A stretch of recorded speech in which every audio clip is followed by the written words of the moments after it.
ఇలా వేడివేడి అన్నంలో మనం పచ్చడి కలుపుకొని తింటే చాలా బాగుంటుంది, చాలా టేస్టీగా ఉంటుందండి. Hi, welcome back to my channel Sharada Telugu channel. So ఈరోజు వీడియోలో నేను చేస్తున్న రెసిపీ ఏంటంటే కొత్తిమీర నిల్వ పచ్చడి. సో ముందుగా వాటికి కావాల్సిన పదార్థాలు చూద్దాము. ఫస్ట్ ఒక 2 కట్టల కొత్తిమీరను తీసుకోవాలి, ఇలా హాఫ్గా కట్ చేసి పెట్టుకోవాలి. నెక్స్ట్ ఒక పెద్ద నిమ్మకాయ సైజ్ అంతా చింతపండు తీసుకోవాలి.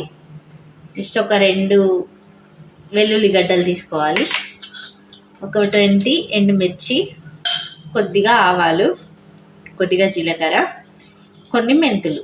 సో ఇప్పుడు మనం తయారు చేసే విధానం చూద్దాము.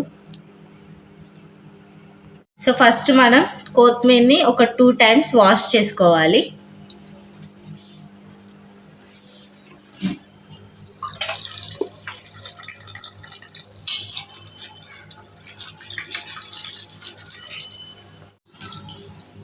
సో ఇలా 2 టైమ్స్ మంచిగా వాష్ చేసుకుంటే ఇందులో ఉన్న మట్టి అంతా వెళ్ళిపోతుంది.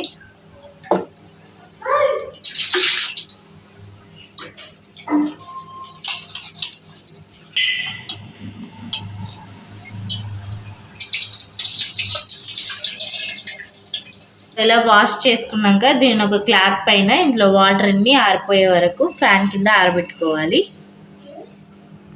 సో ఫస్ట్ స్టవ్ ఆన్ చేసుకొని ప్యాన్ వేడెక్కాలి.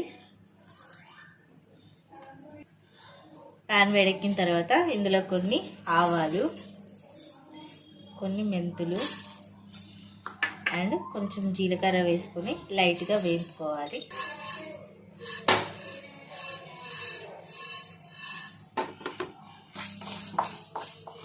లైట్గా లో ఫ్లేమ్ మీద పెట్టుకొని వేపుకోవాలి వీటిని. ఇవి తీసుకొని మనం పక్కన పెట్టుకుందాము. నెక్స్ట్ అదే ప్యాన్లో కొద్దిగా ఆయిల్ వేసుకోవాలి.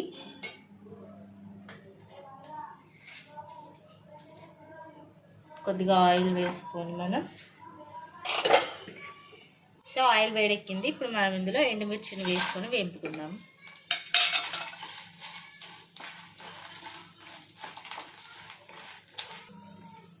ఎండుమిర్చి వేగినాయి, ఇప్పుడు వీటిని మనం తీసి పక్కన పెట్టుకుందాం.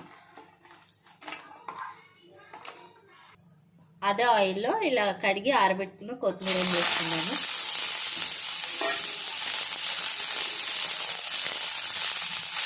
లైట్గా కలర్ చేంజ్ అయ్యే వరకు వేసుకుందాం.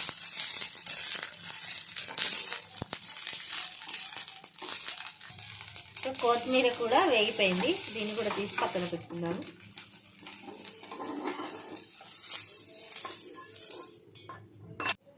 పోపు కోసం మనం ఇందులో నేను 2 టేబుల్ స్పూన్ల ఆయిల్ వేసుకున్నాను. సో ఇందులో మనము ఆయిల్ వేడెక్కాక ఇందులో పోపు దినుసులు వేసుకోవాలి.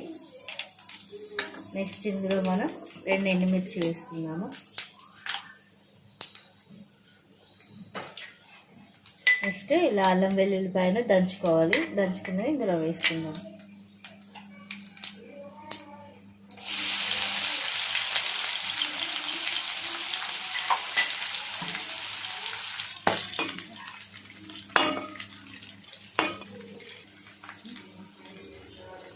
నెక్స్ట్ లైట్గా పసుపు వేసుకుందాం.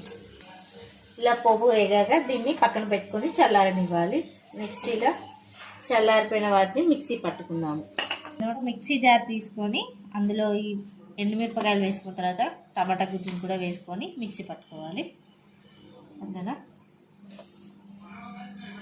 నెక్స్ట్ ఇందులో టేస్ట్కి సరిపడా సాల్ట్ వేసుకుందాము. ఇప్పుడు దీన్ని మిక్సీ పట్టుకుందాము. ఇలా ఎండుమిర్చిని చింతపండును మిక్సీ పట్టుకున్న తర్వాత ఇందులో మనం వేయించి పెట్టుకున్న కొత్తిమీరని కూడా మిక్సీ పట్టుకుందాము.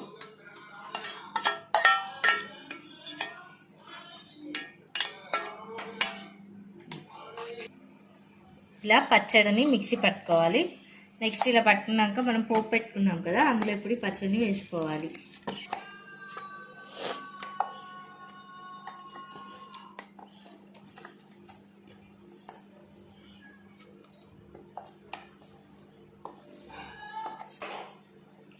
మనం వేయించుకొని పెట్టుకున్నాం కదా ఆవాలు, మెంతులు, జీలకర్ర పొడిని, ఆ పొడిని కొద్దిగా పచ్చడిలో వేసుకోవాలి. ఇలా వేసుకొని కలుపుకుందాము.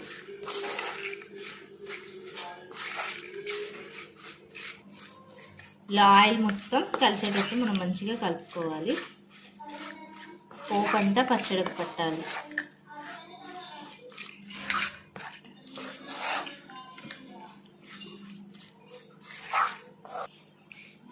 ఇలా వేడివేడి అన్నంలో మనం పచ్చడి కలుపుకొని తింటే చాలా బాగుంటుంది, చాలా టేస్టీగా ఉంటుందండి. కొత్తిమీర నిల్వ పచ్చడి రెడీ అయిందండి. దీన్ని ఒక స్టీల్ జార్లో తీసుకొని స్టోర్ చేసుకుంటే, మనం ఫ్రిడ్జ్లో స్టోర్ చేసుకుంటే ఒక 3 months దాకా నిల్వ ఉంటుందండి ఈ పచ్చడి. సో ఈ వీడియో కనుక మీకు నచ్చితే లైక్ చేయండి, షేర్ చేయండి, సబ్స్క్రైబ్ చేసుకోండి. Thank you for watching.